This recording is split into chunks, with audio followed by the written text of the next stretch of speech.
my name's Sibéal Pounder and I am the author of Chaos at the Chocolate Factory. My reading challenge to myself is going to be to reread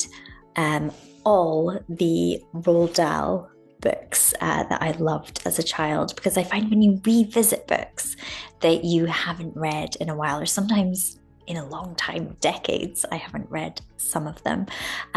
It reminds you of a certain time when you first read them and how you felt when you first read them, and maybe who was reading it to you. I can still hear my mum's voice reading Charlie and the Chocolate Factory, and one of my teachers as well, because we read it in class, and it just brings back so many memories of friends and how I felt when I was reading it, how I imagined all the creations in the book tasted,